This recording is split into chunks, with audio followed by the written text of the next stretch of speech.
பாட்டாளி மக்கள் கட்சியின் 38வது ஆண்டு துவக்க விழா மிக சிறப்பாக நடந்து கொண்டிருக்கிறது.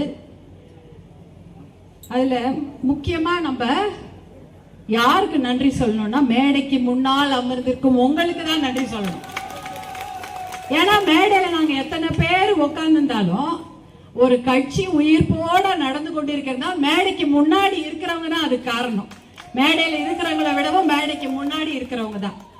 ஏன்னா எனக்கு சொல்லுவாங்க, இப்போ ஒரு சின்ன பிரச்சார கூட்டம்னா கூட கூட்டம் இருக்கணும், இல்லைன்னா அது பிரச்சாரமே கிடையாது.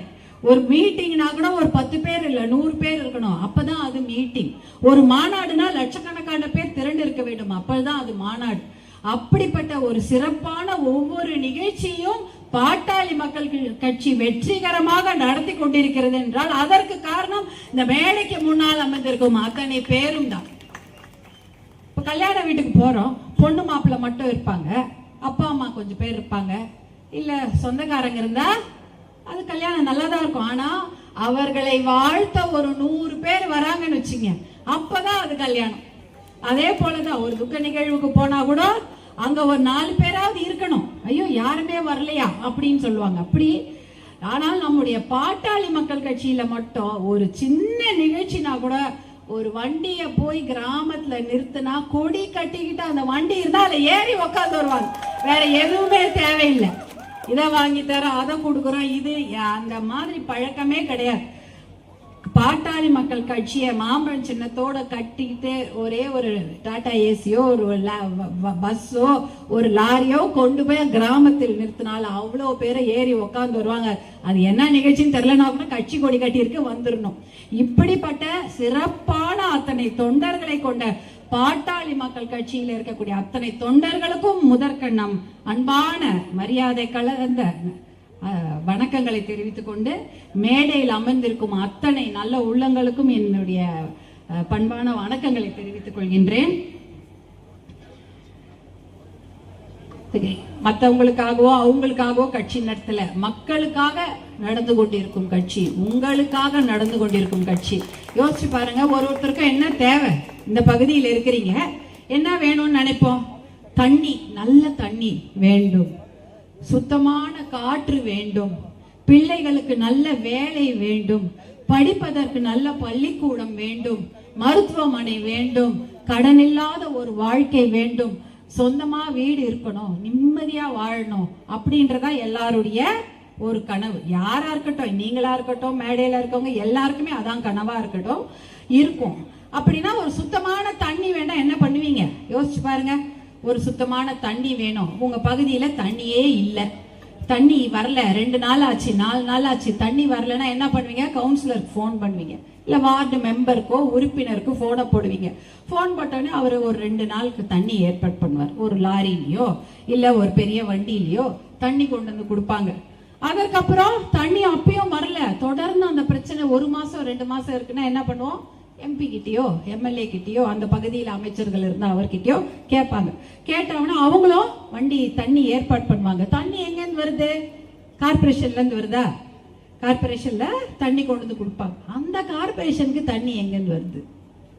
நிலத்தடி நீர் கிடையாது, மழை பெருசா பெய்யல, மழை தண்ணி நம்ம தேக்கி வைக்கல, 6 குளங்கள் பெரிதாக இல்லை, எல்லாமே வற்றி விட்டது, ஏரிலாம் கிடையாது, ஏரியில வீடு கட்டியாச்சு, ஏரியில தண்ணி கிடையாது, 6 குளங்கள் பெருசா கிடையாது, ஏதாவது இங்க கூவம் தான் ஓடிக்கொண்டிருக்கிறது. அப்ப எங்கிருந்து தண்ணி வருகிறது என்றால் காவேரியில இருந்து தண்ணி வருகிறது. அப்ப அந்த காவேரி தண்ணி தொடர்ந்து இன்னும் ஒரு 10 நாள் வந்தா போதுமா? 100 நாள் வந்தா போதுமா? இன்னும் ஒரு 10 வருஷம் வரணும், இல்ல ஒரு 50 வருஷம் வரணும், 100 வருஷம் அந்த தண்ணி நமக்கு கிடைக்க வேண்டும் என்றால் அதை பற்றி சிந்திக்கக்கூடிய கட்சி தான் பாட்டாளி மக்கள் கட்சி. அன்னைக்கு தண்ணியை கொண்டு கொடுத்துட்டு உங்க வாயை அடைக்கிறது கிடையாது. கரும்பு கொடுத்துட்டு, வெள்ளத்தை கொடுத்துட்டு, இலவச வேட்டி சேலை கொடுத்துட்டு ஒரு நாள் உங்கள் வாயை அடைத்து விடக்கூடிய கட்சி பாட்டாளி மக்கள் கட்சி இல்ல. இன்னும் 100 வருஷத்துக்கு உங்களுக்கு சுத்தமான தண்ணீர் வேண்டும், 100 வருஷத்துக்கு சுத்தமான காற்றை இந்த மக்கள் சுவாசிக்க வேண்டும் என்பதற்காக போராடக்கூடிய கட்சி தான் பாட்டாளி மக்கள் கட்சி. அதுக்காக தான் காவிரியை காப்போம், காவிரி நதி வேண்டும், மேகதாட்டு அணை கட்டக்கூடாது, கட்டுனா தண்ணி வராது என்ற விஷயத்தை முதல்ல இருந்து சொல்லி கொண்டே இருக்கக்கூடிய கட்சி பாட்டாளி மக்கள் கட்சி. அதனால்தான் தாமிரபரணியை காப்போம், வைகை ஆற்றை காப்போம், பாலாற்றை காப்போம்னு எத்தனையோ தண்ணீரை காப்பாற்ற வேண்டும் என்பதற்காக இதுவரை அந்த மாதிரி வேறு ஒரு நடைபயணத்தையோ போராட்டத்தையோ விழிப்புணர்வு நிகழ்ச்சிகளை பெருசா யாரும் பண்ணியிருக்க முடியாது. பாட்டாளி மக்கள் கட்சியில மருத்துவர் அன்புமணி அவர்கள் தான் அதை செய்திருக்கிறார்கள். எதுக்கு? 100 வருஷத்துக்கு குடிக்கிறதுக்கு தண்ணி வேணும். இன்னைக்கு தண்ணி வரல, நாளைக்கு தண்ணி வரல, அதை கொடுத்துட்டா போதும்னு இருந்துட முடியாது. 100 வருஷம் நம் பிள்ளைகளுக்கு, பேர பிள்ளைகளுக்கும் குடிக்கிறதுக்கு நல்ல தண்ணீர் வேண்டும் என்பதற்காக போராடக்கூடிய கட்சி பாட்டாளி மக்கள் கட்சி தான். அதே போலதான் எத்தனையோ போராட்டங்கள், எத்தனையோ தடியடிகள், எத்தனையோ சிறைச்சாலைகள், எத்தனையோ பேரு குண்டடிப்பட்டு செத்தது எதுக்கு? உங்க பிள்ளைங்களுக்கு அரசு பள்ளியில் இடத்தை உறுதி செய்வதற்கு. நம்ம பசங்க படிச்சுட்டாங்கன்னா அவர்களுக்கு வேலையை உறுதி செய்வதற்கு, டாக்டர் படிப்பை அரசு கல்லூரிகளில் உறுதி செய்வதற்கு, என்ஜினியர் படிப்பை நம்ம இந்த பசங்களுக்கெல்லாம் கிடைக்கணும். ஏழையா இருந்தாலும் சரி, படிச்சவங்களா இருந்தாலும் சரி, படிக்காத பாமர மக்களா இருந்தாலும் சரி, அவர்கள் வீட்டு பிள்ளைகளுக்கு இன்ஜினியரிங் சீட்டை உறுதி செய்தது பாட்டாளி மக்கள் கட்சி.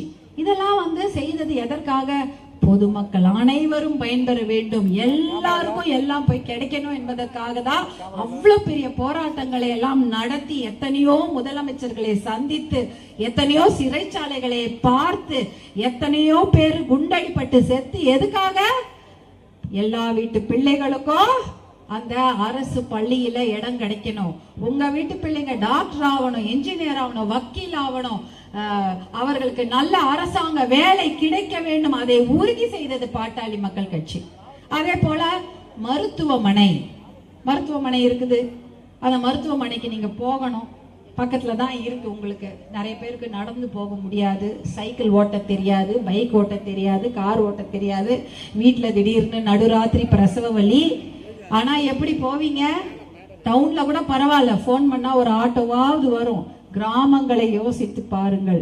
அவங்களுக்கு ஏதாவது ஒரு பிரச்சனை, உடம்பு சரியில்லைன்னா எப்படி போவாங்க மருத்துவமனைக்கு? இது 25 வருஷத்துக்கு முன்னாடி என்ன நடந்தது? ஆனால் மருத்துவர் அன்புமணி அவர்கள் சுகாதாரத்துறை அமைச்சராக இந்தியாவுக்கே டெல்லியில பதவி வகித்த போது ஃபாரின்ல இருக்கக்கூடிய ஒரு ஆம்புலன்ஸை எதுக்கு கொண்டு வந்து கொடுக்கிறாரு? 108 ஆம்புலன்ஸ் பொதுமக்கள் பயன்படுத்த வேண்டும். எல்லாருக்கும் அந்த ஆம்புலன்ஸ் வருது, எல்லா கிராமத்துக்கும் வருது, யார் போன் பண்ணாலும் கொடுக்குது. இதெல்லாம் நீங்க கேட்டீங்களா? யாருமே கேட்கல.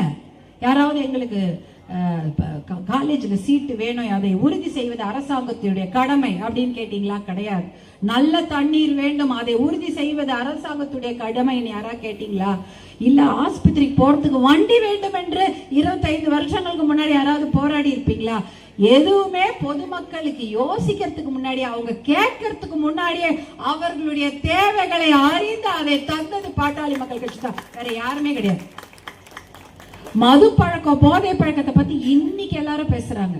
போதை பழக்கம் தமிழ்நாட்டுல போதை, மது. ஆனால் அதை 35 வருடங்களாக போதை பழக்கத்தை, மது பழக்கத்தை பற்றி பேசி போராடியது பாட்டாளி மக்கள் கட்சி தான். இதுவே பால் விலை ஏற போகுதுன்னா ஒரு 2 மாசத்துக்கு முன்னாடி மருத்துவர் அன்புமணி அவர்கள் அறிக்கை கொடுத்துருவாங்க, பார்த்திருப்பீங்க. மின்சார கட்டணம் ஏற போகிறது என்றால் 2 மாதத்துக்கு முன்னாடி அதுக்கு அறிக்கை வந்துடும். ஐயோ, மின்சார கட்டணம் ஏற போகிறது, பால் விலை ஏற போகிறது, ஏன்னா அதுல முறைகேடுகள் நடக்கிறது, தவறுகள் நடக்கிறது, பாலிசி டிசிஷன் தப்பா இருக்குன்ற விஷயத்தை முதல்ல மக்களிடம் கொண்டு சேர்ப்பதும் பாட்டாளி மக்கள் கட்சி தான். எந்த ஒரு தவறு நடந்தாலும், எந்த ஒரு குளறுபடி நடந்தாலும் அதை மக்களிடம் கொண்டு போய் சேர்த்து அதை அந்த தவறை அப்பயே தடுத்து நிறுத்துவாங்க. இல்லைன்னா இன்னைக்கு கல்யாண மண்டபத்துல கூட பாக்கெட்ல சாராயம் வித்துட்டு இருப்பாங்க. அந்த மாதிரி ஒரு அவல நிலையை கூட கேஸ் போட்டு தடுத்தது பாட்டாளி மக்கள் கட்சி தான். இப்படி எத்தனையோ விஷயங்கள் நீங்க எதுவுமே கேட்கணும். பொதுமக்கள் இது வேணும், அது வேணும், நீங்க யோசிக்கிறதுக்கு முன்னாடியே அந்த விஷயங்களை போராடி பெற்றுக் கொடுத்தது பாட்டாளி மக்கள் கட்சி. அப்படிப்பட்ட இந்த பாட்டாளி மக்கள் கட்சியை வழி நடத்தி கொண்டிருக்கும் நம்முடைய அன்பு தலைவர் மருத்துவர் அன்புமணி ராமதாஸ் அவர்களுக்கு இந்த நேரத்தில் நன்றிகளையும், இந்த கட்சியை இவ்வளவு கொள்கை பிடிப்போட உருவாக்கி நம்மை நிறுவிய நம்முடைய அன்பு நிறுவனர் மருத்துவர் ஐயா அவர்களுக்கும் இந்த நேரத்தில் நம்முடைய நன்றிகளை நாம் தெரிவித்துக் கொள்கிறோம். அதைவிட முக்கியமான நன்றிகள் எல்லா பொதுமக்களுக்கும், அடிமட்ட தொண்டர்களுக்கும் நிர்வாகிகளுக்கும் இந்த நேரத்தில் நன்றியை தெரிவித்துக் கொண்டு, இன்னும் மேலும் மேலும் நம் பயணம் எப்படி இருக்கும் தெரியுங்களா? பொதுமக்களுக்கான பயணமாக தான் நம்முடைய பயணம் இருக்கும். மக்களுடைய நலனை சார்ந்துதான் பாட்டாளி மக்கள் கட்சி.